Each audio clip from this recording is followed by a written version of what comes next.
ہمارے بڑے قیمتی عالم دنیا سے تشریف لے گئے. رحمٰن یوسف صاحب رحمۃ اللہ علیہ بڑے اونچے خاندان سے تعلق رکھتے تھے.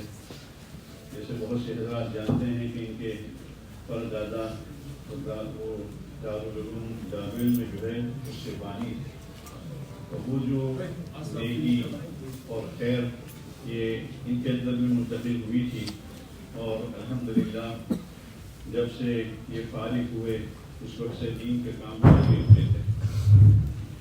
آپ صلی اللہ علیہ وسلم کا فرمان ہے کہ وہاں سے اسی کی تعمیر میں ہم بھی حضرت مولانا کی کچھ خیر کی باتیں ذکر کر دیتے ہیں کہ حضرت مولانا جب سے فارغ ہوئے دین کے کام میں ہمیشہ لگے رہے اور بڑی اونچی صفت کے مالک، اخلاق عمدہ سے عمدہ تھے ان کے، اور ہمیشہ ہر ایک کے ساتھ مسکراہٹ کے ساتھ ملتے تھے.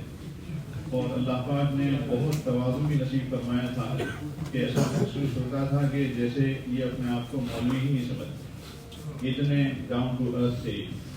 میرا تو ان سے بہت لمبا واسطہ رہا کہ یہ الفرقان اسکول کے مینجمنٹ میں 25 سال سے زیادہ ہم نے ساتھ کام کیا، لیکن اللہ کے فضل و کرم سے کبھی آپس میں کوئی نہ جھگڑا ہوا نہ کوئی تلخ زبانی ہوئی. ہمیشہ مسکراہٹ سے ہم ملتے تھے اور حضرت مولانا بڑے اخلاق سے پیش آیا کرتے تھے.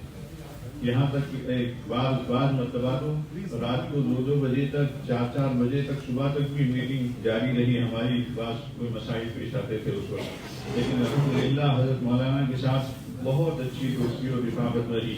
ایسا محسوس ہوتا تھا کہ جیسے ہمارے فیملی کے بھائی.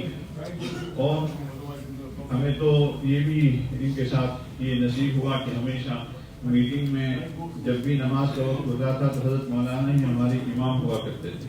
تو اللہ پاک نے بڑی خدمت ان سے لی ہے.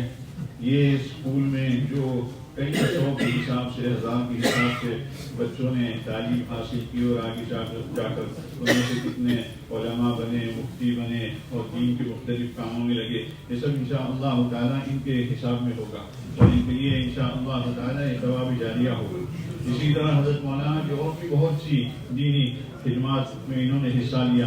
المرکز العلمی جو مدرسہ ہے تو اس کے بھی ٹرسٹیز میں سے حضرت مولانا تھے. اسی طرح جہاں بھی خیر کے کام میں ان کو موقع ملتا تھا ہمیشہ یہ آگے بڑھتے تھے. سباق الی الخیرات تھے، خیر کے کاموں میں بہت آگے بڑھنے والے تھے. اور اسی طرح یہ تو موفق من اللہ تھے، اللہ کی طرف سے ان کو توفیق ایسی نصیب ہوئی تھی کہ یہ ہمیشہ جہاں بھی کسی بھی مدرسے میں مدد کی ضرورت ہو وہاں یہ خدمت کے لیے حاضر ہوتے تھے. اور کیونکہ ان کی اپنی اسلامک نرسری بھی چل رہی تھی بریڈ فورڈ میں، تو یہ ایجوکیشن کے قانون وغیرہ سے بھی بڑے واقف تھے. اس لیے ہمیں بھی بہت سی مرتبہ جب ضرورت پڑی وہاں بریڈ فورڈ جامعہ مدرسے میں تو وہاں جب بھی ان کو بلایا فوراً حاضر ہوتے تھے. تو اس طرح اور بھی رفاہی کام اور اسی طرح یہ والنٹری کاموں میں انہوں نے بہت حصہ لیا. اور یہ سب خدمتیں ان کی والنٹری ہوتی تھی. اور جب سے فارغ ہوئے گھر کے بازو ہی میں گھر کے ساتھ ہی ایک کمرہ مستقل بنایا ہوا تھا جہاں پر وہ اپنا مکتب بھی چلاتے رہے. تو مرتے دم تک اللہ پاک نے ان کو دین کے کام میں لگائے رکھا. ابھی اور ان کے جانے سے مہینوں پہلے ان کے لیے خوشخبریاں بھی اللہ پاک نے ان کو نصیب فرما دی تھی. کچھ مہینے پہلے یہ ہاسپٹل میں تھے. میں نے فون کیا ان سے تو فرمانے لگے میں نے خواب دیکھا ہے اور خواب میں نے حضرت ابراہیم علیہ السلام کو اور بہت سے انبیاء کو دیکھا.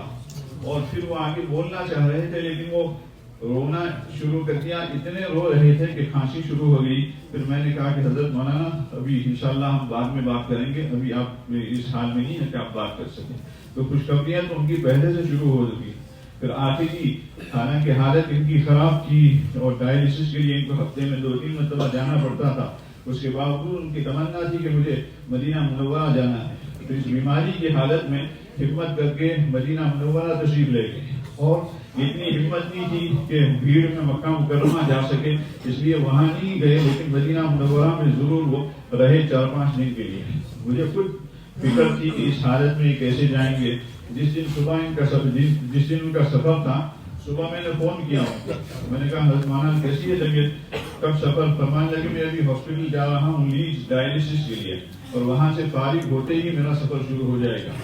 تو اتنی ہمت تھی اللہ پاک نے آخری عمر میں وہاں ان کو موقع نصیب فرمایا مدینہ منورہ میں بھی. اور جب واپس آئے تو تقریباً 1 مہینہ سے کچھ زیادہ ہوا. جب ہماری ان کے ساتھ میٹنگ تھی اسکول کی تو ان کے گھر پر ہی ہماری میٹنگ ہوئی، بالکل حشاش پرساد ماشاء اللہ. اور طبیعت بھی ایسی معلوم ہوتی تھی کہ مدینہ منورہ سے آنے کے بعد ان کی طبیعت اور بحال ہو گئی ہے. اور اس کے بعد پھر ابھی پچھلے ہفتے یہی وقت تھا، عصر سے مغرب کے درمیان ہماری اسکول کی میٹنگ تھی وہاں فرقان اسکول میں. تو اس وقت انہوں نے ٹیکسٹ بھیجا معذرت کا. ہم تو سمجھ رہے تھے کہ یہ آج کی میٹنگ سے معذرت کر رہے ہیں، لیکن یہ تو پوری ہمیشہ کے لیے معذرت کر کے دنیا سے چلے گئے. اللہ پاک ان کی مغفرت فرمائے، ان کے درجات بہت بلند فرمائے، ان کی تمام خدمات کو بے حد قبول فرمائے، اور اللہ پاک ان کی والدہ کو بھی صبر اور ہمت نصیب فرمائے. اسی طرح ان کے بھائی بہنوں کو بھی، اور اسی طرح ان کے بچوں کو بھی اللہ پاک خوب ہمت اور صبر اور اجر نصیب فرمائے، اور اللہ ان کے درجات کو بہت بلند فرمائے.